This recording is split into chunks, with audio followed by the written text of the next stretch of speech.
What's going on, guys? It's Amon-Rellik, the God Slayer. Amon-Rellik Gaming. I'm here today starting a series I wanted to start because I knew that the Gloomrot update has come out, and it's attracted a lot of new players to the game in V-Rising, and so I wanted to kind of make a series of tips and tricks or tips and guides type thing. I am in no way, shape, or form a expert, but after about almost 300 hours in this game, I know a little bit.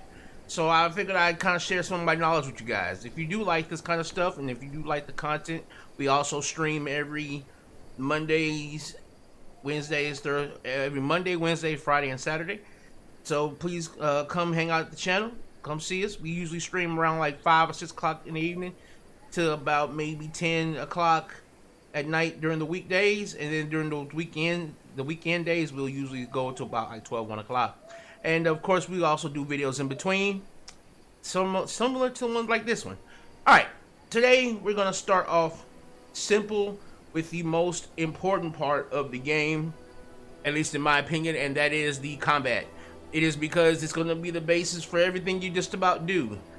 You're going to need to do combat in order to progress in any meaningful way in this game. So, if you're not used to playing an isometric form of game where the camera is not so much as completely top down, but somewhat top down, you'll know that your movement can be, it's smooth. It's a smooth movement. And, of course, I think right now the game is only supported with mouse and keyboard. So, of course, you'll be using your keyboard to move about, and you'll be using your mouse to face your character. Now, you can be looking this way while walking backwards, like that. So you'll be using your keyboard and mouse in conjunction with each other to keep facing in the way you want to.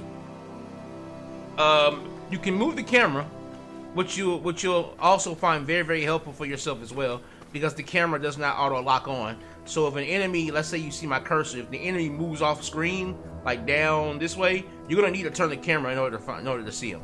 So always remember to have that camera. Basically, the combat's gonna be maintaining that, your attacks with your left click, your camera control by holding your right click down and moving it around, and of course your movement itself. Now, one of the quickest ways to die in this game, outside of course sunlight and fighting in the sunlight, is remaining still when you fight.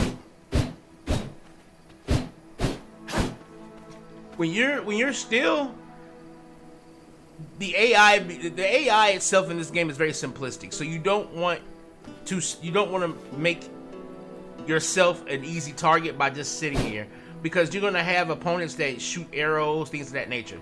So as a general rule of thumb, if we take, for instance, this rock right here, for instance, right? That rock right there. As a general rule of thumb, if you are fighting a single opponent and there are no other opponents around, the general rule of thumb is, as you're fighting, you want to be moving in a circle around this opponent. At all times, you want to be moving in a circular motion around them. Now, sometimes it can be a semicircle, like this, or it can be sometimes a full circle around the opponent while you're fighting. And the reason why you want to do this is because opponents in this game can be very suicidal. You're going to have certain opponents that can set fire to things. Like, they might shoot an arrow that hits this tree, but it will set all of this ground around it on fire. Well, if the opponent hits you with it, it will set you and everything around you on fire. Now, the opponent doesn't care how close you are to them when they do that. So let's say this is an archer who's using flame arrows. I could stand right up on him and he'll still fire the arrow, cooking me and himself. He doesn't care. So the idea is you need to keep moving and always maintain a good distance so that you can see the animation of the arrow coming at you. So always maintain a decent distance as you while you're in combat. I know you have these attacks with your weaponry, and you're like, Well, what's the use of weapons then if how you do long range? They have their uses. Normal attacks and close range attacks period have their usage, but 90% of your combat is going to be back here. It's going to be from a distance. One, because you just can't afford to take that much kind of damage, especially things like fire damage, things of that nature. You're very, very susceptible to dying quickly with fire. Fire is one of your worst ailments in this game, so you're gonna wanna keep and so many enemies use it. So you're gonna want to keep, so much. You want to keep a lot of distance on you. Now, when it comes to how you would fight, you got to remember you have 2 weapon skills, a dodge, and 2 spell abilities. So you have 2 weapon abilities, 2 spell abilities, and a dodge. Your dodge will be different depending on what school you choose to use your dodge from. So will your spells. But your weapon abilities will depend on the weapon itself, of course. Test them out, see what weapons you like, and what weapon suits your play style more. And you just kind of roll with it, and you kind of build around it.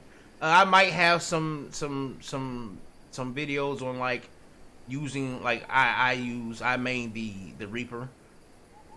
And so I might have some videos later on kind of teaching you like some Reaper tips and whatnot. But this is general combat knowledge in the end of the day. When it comes to your combat, the keys that you're going to be looking for is how do you make sure that these cooldowns and these cooldowns, your weapon ability cooldowns and your spell ability cooldowns, including your dodge, how can you make those shorter? Because at the end of the day, your combat will be made or broken. Battles will be won and lost by your availability of all 5 of these. So when it comes to your dodge, my dodge takes 8 seconds to charge. All right?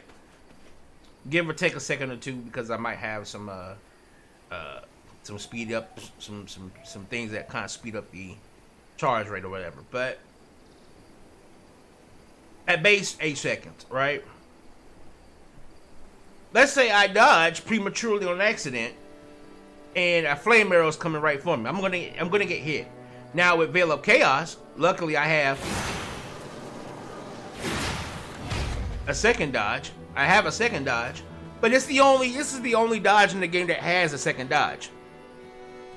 So that's why this right here, this whole thing about moving, always moving in a circular fashion, is important, because what you can dodge by sidestepping, you want to dodge by sidestepping. You'll only want your dodge for when you're in oh shit moments. Your dodge should be in oh shit moments. If you get caught out, let's say for instance you're moving and whatnot, but then you realize, snap, I'm in a corner where there's no area to retreat or there's no area to really go, then you'll want to dodge and get yourself into a better position that you can go back to doing your side to side. Because the idea is you want to attack side to side.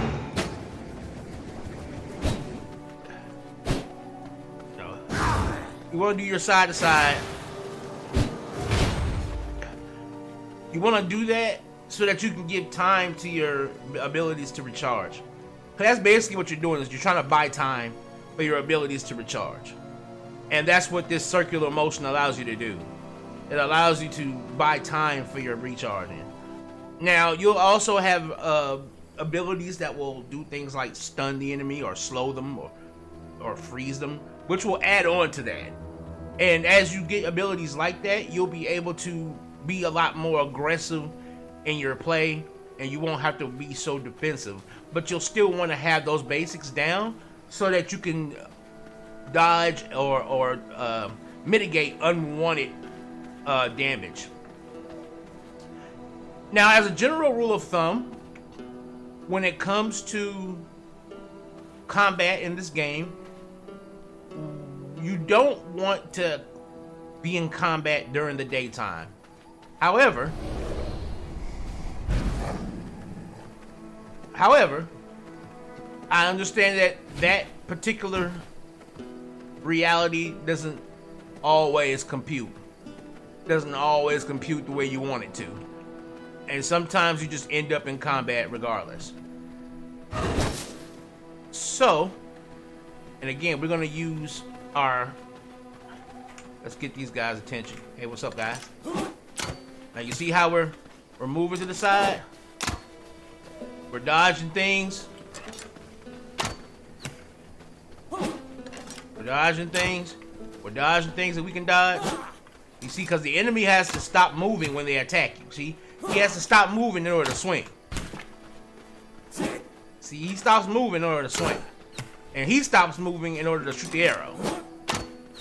But you see how he tracks me for a certain moment?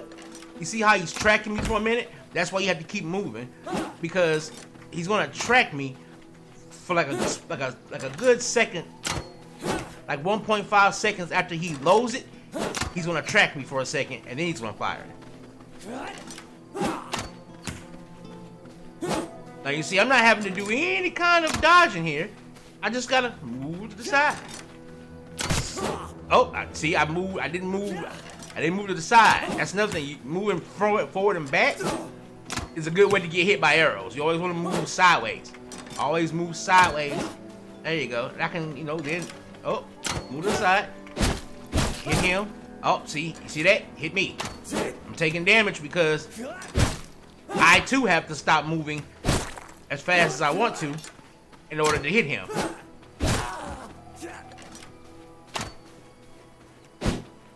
Oh.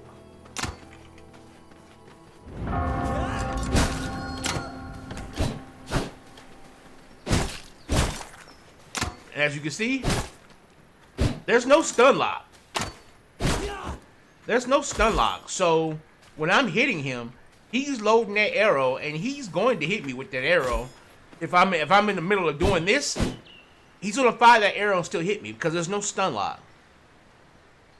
You can't just, stun lock them through hits, Now, when it comes to combat and fighting in combat, this is another reason why long range is in my eyes, it is the most viable way to play. No matter what weapon you use, it's the reason why I use the Reaper so much. It's because long range is the most viable way to me to play this game. Trying to play this game physically, running up to the opponent and hitting them, there's no stun animations, so the enemies don't have to stop attacking you, even if they're being hit by you. So you need a lot of distance and you need to create a lot of distance in a lot of areas. So like for instance, we're gonna get these guys' attention. Here's a perfect fire dude. All right. Let's say we're in a situation where we're caught out in the daylight, right? The idea of this fight again is moving in a circle. Moving in a circle.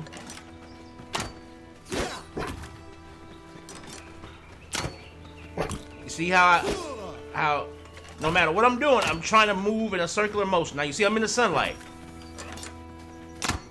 But if you notice, I'm making beelines towards shadows.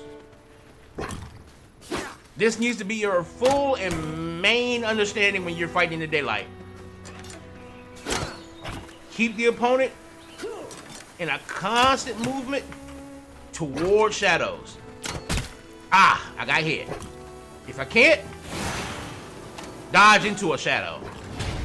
Again, that's another reason why you want to dodge. You might have to take a hit or two. Move like that.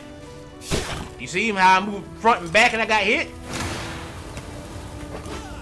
Get into a shadow. Now you see how much fire is spreading? You see how it spreads? You don't want that spread. You don't want to be a part of that spread. Which makes... There you go. Which makes guys who will fire... guys who will fire are like your priorities to kill first. And the idea is to always get the enemy where You're in shadows and they're out of shadow.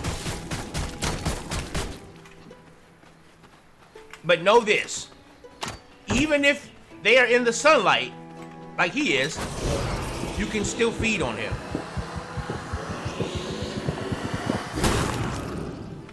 And you will only start burning after the feeding. So know that you can feed safely in the sunlight.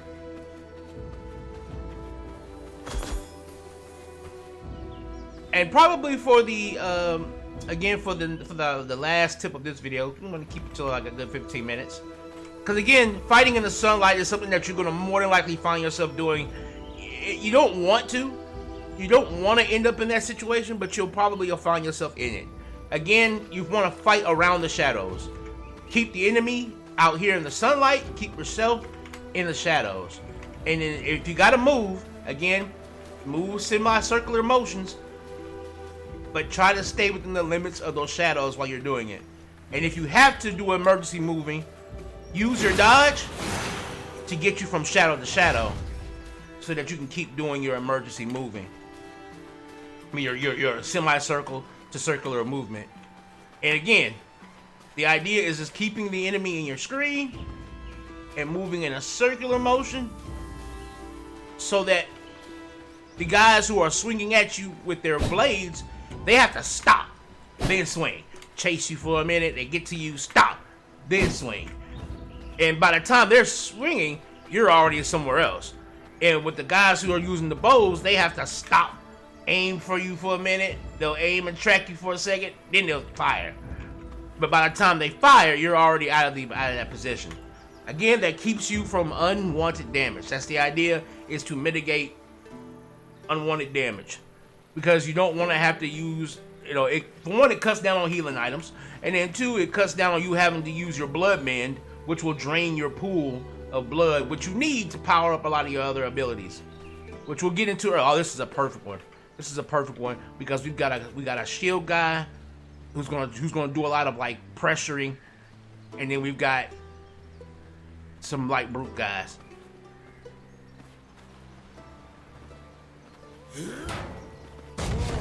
Like, you see how I was able to just move to the side, even with big guys like him. They have to stop moving in order to attack me. They gotta stop moving so I could just go in a circle. Again, the key to death in this game is just you not moving. And the key to victory is just moving. Like, you see why he's like that? I'm gonna get some damage in. Move.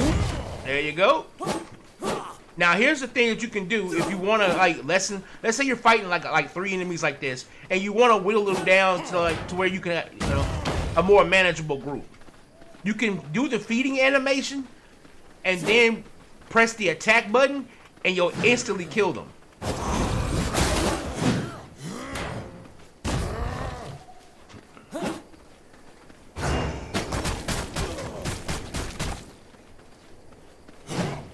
As you can see, and see, he has to stop. He has to stop, then attack. Stop, then attack. And then while he's stuck on that wall,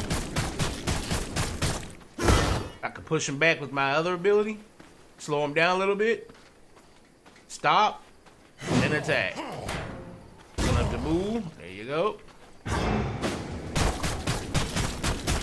Stop, then attack. Stop, then attack. Let him hit that wall.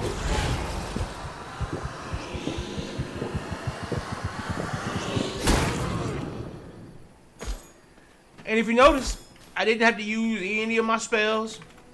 None of that.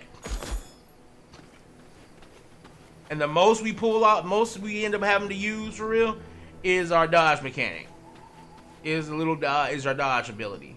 That's it. I didn't have to use any of these, which will then, will really negate. Like with these, I can kind of negate even having to do a lot of moving because I can create basically distractions for myself. So if you can get the simplistic part of the combat down everything else will become a lot easier to implement, like your spells and things of that nature. Because whenever you fight bosses, this is where that mechanic is going to be very important of moving, constantly moving. Because when it comes to the regular enemies, there's only so much they can throw at you at one time. So it's going to be easier for you to do this. Now, when it comes to bosses can throw all kinds of mechanics out, similar to like bullet hell games, where bullets are constantly flying from every direction and all kinds of shit's happening. It's then that this movement mechanic becomes very, or as I say, this movement technique becomes very useful, because you're not gonna always have this up during those oh shit moments, and sometimes just moving can be the difference between taking that final hit that could kill you or taking a hit that could really set you back. You know, just constantly moving could be the difference between that. So other than that, again, you're gonna have a lot of different types of weapons that you'll be able to play with, especially now they made new weapons for the game, and you can just toy with the ones you like. Certain ones do certain things, you know, like, you know, you've got these that allow you to do a little dash forward, or, you know, you can do like a little throwing axe, kind of like that, little throw axes. This here allows you to do like a nice little jump and smash, or a knockback like that. It's like a knockback move, similar to this scythe spin attack, which knocks back. And of course, you have the ability to throw your scythe out like that. You know, so different ones. Have just test them out, see which one really fits you, and in your play style. But when it comes down to your magic, that's going to be up to you in terms of how you want to play as well. Most of the magic in this game is long range, and I can understand why when you look at the combat mechanics, because again, standing still is what the enemies have to do. So when you do it, you put yourself at the same disadvantages of the enemy, and 99% of the time you're going to take more damage than they will when it comes down to like fighting enemies on your level, because you're going to more likely be outnumbered 99% of the time. And then if you're not outnumbered, you're more likely fighting a boss. And if you're fighting a boss, they're going to automatically hit harder than you anyway, just about. So it's like, the idea is to constantly be trying to generate damage while moving and keeping yourself from getting hit. And in this game, the mechanic to do that with is just simply moving side to side. It's simply like just moving side to side and in a continuous, you know, semicircle-ish motion. And the reason why I say semicircle and not just laterally left to right is because the semicircle is something that you can do while turning the camera. That's the reason why. Because I can just press right by itself and I'm just going to go right, or left, I'm just going to go left. But if I hold the camera and do the turning motion while pressing right, now I'm going in a semicircle. Now I'm going in a circular motion. And the reason why you want to do that is because, let's say this is the enemy. Again, you don't want to do this because all you're going to do is move the enemy out of your camera. You don't want to do that. You want to keep the enemy in the center of your camera so that you're always aware of where they are. Because when you throw your abilities out, you don't throw them out based on where you might be. Like, for instance, I can be facing this way and throw my ability like that. So I could literally throw my abilities off camera. So I could be, you know, the enemy could be here, and I could throw my ability way over here. See what I mean? So this allows you to always keep the enemy where you are on the screen, to know where they are, while at the same time being able to move in a constant direction. And when you have to throw your ability out, you can temporarily let go of the camera lock button. And you only have to do this for a split second, you know, just while you're you know, camera moving, just let go of that button real quick, boom, let it out, and keep moving, and you'll get the timing down for a lot of your abilities. Once you get the feel of the game, you'll get the timing down on, you know, where you want that to be at. Like, let's say for instance, I want to hit this rock, but I don't want to stop moving technically. I can then, instead of using this as a means to do my semicircle, I can do a short amount of time where I'm just moving laterally, you know, and then go back to it, you know. And so it's one of those situations where, again, that's why a lot of your abilities have moves that knock things back, so that you can give yourself a breather. Same thing like with shield abilities. You'll see a lot of shield abilities that say enemy melee attackers are knocked back. Because, again, you don't want to end up in a situation where you're getting close ranged in this game. Close range is, like, really, really bad. But, yeah. Again, semicircle movement. It might be a tight semicircle. It might be a wide semicircle. It'll all depend on the situation that you find yourself in. And again, your dodge mechanic is not something that you're supposed to use willy-nilly. It's supposed to be a strategic use. And if not a strategic use, it's supposed to be an oh shit use to get you out of, like, really bad situations.